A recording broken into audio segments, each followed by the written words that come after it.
And I'm back to talk about the defensive prospects going into the 2020 NFL draft. With the college season fast approaching, let's give you some guys to keep an eye on. But before that, what's crack-a-lack? It's your boy Broshmo. Just in case you did not know, so go ahead, give me a sub, give me a thumbs up. Much appreciated. Channel's doing really well, so let's keep it that way. Let's continue the momentum.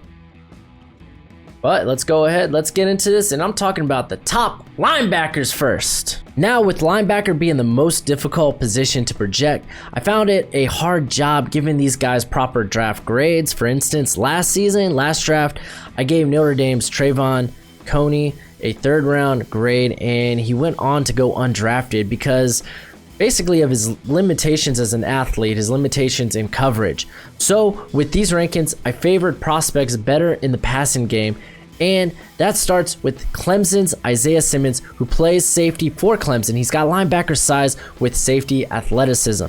Next, I have Dylan Moses. He's just a great sideline to sideline player, and now he moves to the middle of that defense.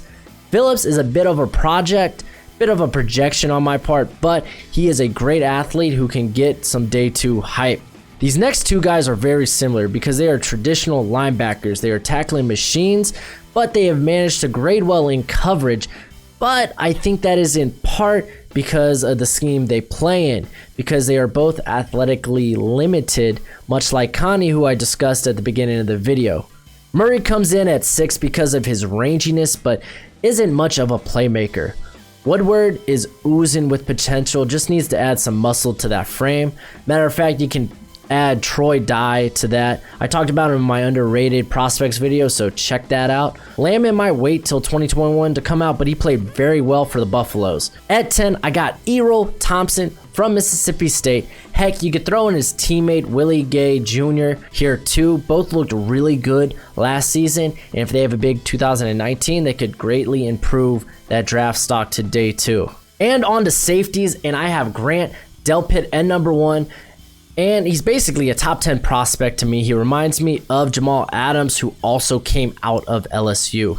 If you're not new to the channel, then you know my passionate love for Shaheem Carter. He's basically playing the same role at Alabama that Minka Fitzpatrick did that made him a 1st round pick.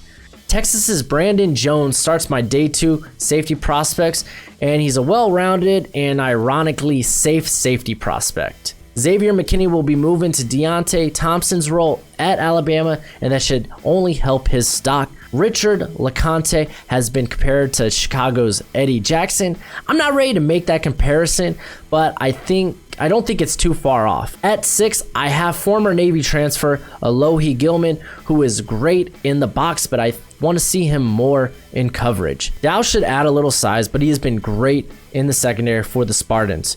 J.R. Reed is surprisingly not getting as much hype as his teammate LeConte, but he may be the better prospect, except he misses a ton of tackles. At 9, I have Jordan Fuller, who I talked about in my underrated prospects video, and at 10, I have potentially the next great safety coming out of Maryland, Antoine Brooks Jr.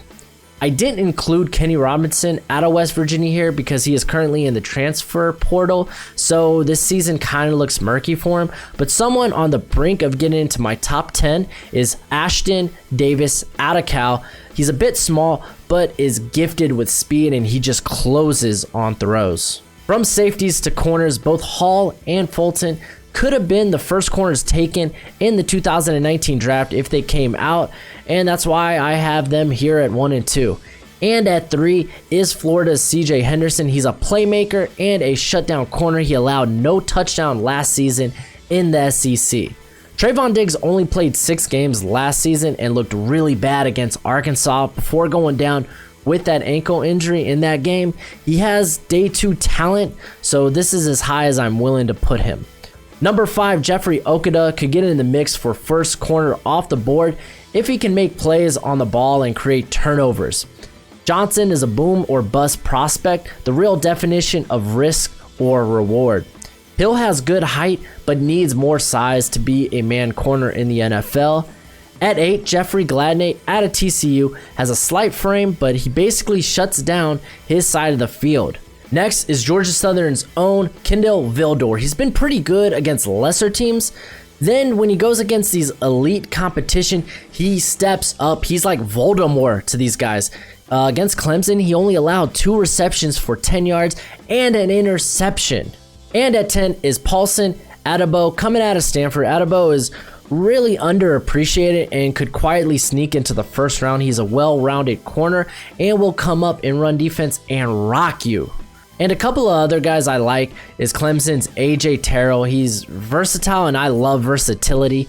Also Notre Dame's Troy Pride Jr., who is fast, flash fast, with a big wingspan. On to the Hog Mollies. I'm going to start with the interior defensive line. At number 1, I have Javon Kinlaw out of South Carolina. I don't think anyone else comes close. At number 2, I have Auburn's Derek Brown. You can check out my overrated prospects video where I talk about Brown, but I still think he is a first-round caliber player. Next, I have Nick Coe, Brown's teammate, who should be a really good interior pass rusher at the next level. Alabama's Raekwon Davis has great speed and power with great length. Auburn's defensive line this season is going to be scary, and I think Marlon Davidson is very underappreciated. You won't see his importance on the stat sheet. Lorenzo Neal might be the best pure nose tackle in this draft. And at number 8, I got Corey Bethley from TCU. He has a good motor and he's always around the football. Defensive coordinator Mel Tucker has done a great job with Mustafa Johnson, who had 7.5 sacks last year, but I do want to see more elite performances against better teams. At 10, I have Texas A&M's Justin Metabuki, and he could find maybe his name in the first round if he repeats his 2018. Other prospects to look out for is Missouri's Jordan Elliott, who really turned up the play the last half of last year. And the same was true for Washington's Levi Onwuzurike. And let's talk about the scariest position on defense, the edge rushers. Chase Young and AJ Epinesa are the only first-round prospects I currently have in a thin class, but there are some guys who can make a case for themselves this season. Next in my rankings, I have Boise State's Curtis Weaver, who may be the most polished rusher in this draft. The next two, Okawara and Gross Matos, are bursting at the seams with potential. They just need to add a bit of weight and muscle to their frames. At 6, I have Okawara's teammate, Khalid Kareem, who reminds me a lot of Trey Flowers when he came out. Willix is a superb run defender, and Jabari Zanaga can improve his stock if he can play better against elite competition. Here, I have Anthony Jennings at number 9 and a day 2 pick, which sounds accurate. I have cooled off on the Mike Dana hype, but I do think he is very good at the bull rush. But I want to know, will it still look that good against better competition being in the Big Ten now? A guy I have on the outside looking in is Minnesota's Carter Coughlin. His size and inability to bull rush is a bit of a concern.